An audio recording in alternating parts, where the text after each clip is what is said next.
గౌరవ మంత్రి గారు.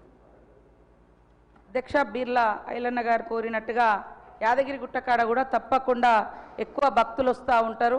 మంచి నాణ్యమైనటువంటి ఫుడ్ కానీ ఇతర షాప్స్ కూడా వాళ్ళ మహిళా సంఘాలు పెట్టుకోవడానికి తప్పకుండా అక్కడ ప్రోత్సహిస్తాం అధ్యక్ష. కలెక్టర్ గారిని కూడా ఈరోజు మరి కోరుతాము, వారి అక్కడ నుంచి ప్రతిపాదనలు ఇమీడియట్లీ తీసుకొని పంపించమని.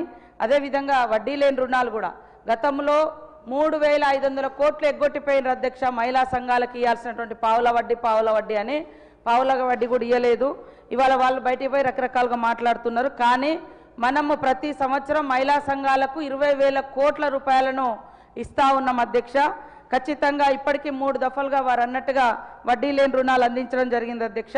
అదేవిధంగా చీరలు కూడా యాక్చువల్గా మేము ఫస్ట్ అనుకున్నది 67 లక్షల మందికే మన సంఘంలో ఉన్న సభ్యులకే ఇవ్వాలని అనుకున్నాము. కానీ మహిళల యొక్క కోరిక ముఖ్యమంత్రి గారు అన్ని రకాలుగా ఆలోచించి ఖచ్చితంగా అందరికీ ఇవ్వండి అని కోరడంతో అందరికి ఇచ్చినాం అధ్యక్ష. ఎక్కడన్నా మిస్ అయితే అక్కడ కలెక్టర్లను కానీ ఆడ మహిళా సంఘాల వాళ్ళ అధ్యక్షులు ఉన్నారు, డిఆర్డిఓస్ కూడా ఉన్నారు.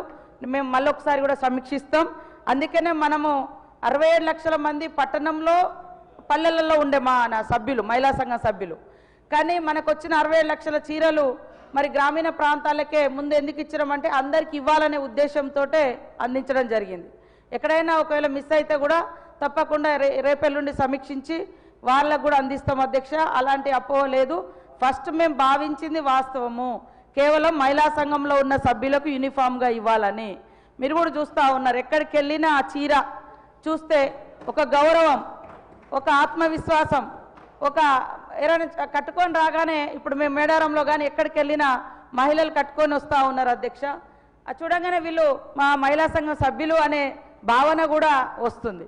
సో అది ముందుగా అందరికి ఇవ్వాలనే ఇప్పుడు నెక్స్ట్ అంటే మేము ఇప్పుడు అనుకున్నది అందరికి ఇవ్వాలనే పట్టణాలలో ఆపడం జరిగింది. ఇప్పుడు మార్చి 1 నుంచి పట్టణాలలో కూడా అందరికి ఇస్తాం. ఎందుకంటే అక్కడ మనకు చేనేత కార్మికుల చెమట చుక్కల్లో నుంచి ఈ యొక్క చీరను మేము నేయించడం అధ్యక్ష. సూరత్ నుంచి తీసుకురాలే, దుబాయ్ ముంబై నుంచో ఎక్కడి నుంచో కిలోల లెక్క తీసుకురాలేదు అధ్యక్ష. సిరిసిల్ల చేనేత కార్మికుల ఆధ్వర్యంలో అక్కడి నుంచే తీసుకొచ్చినాము. వాళ్ళ శక్తి మేరకు వాళ్ళు నేస్తూ ఉన్నారు. మనకు మొదటి దశగా వచ్చిన అన్ని గ్రామాలలో అందించినాం. ఎక్కడన్నా మిస్ అయినవి ఉంటే ఒక్కసారి మీరు సంబంధిత అధికారులను అడగండి, నేను అవి కూడా మళ్ళీ సమీక్షిస్తాం. ఇప్పుడు రాబోయేది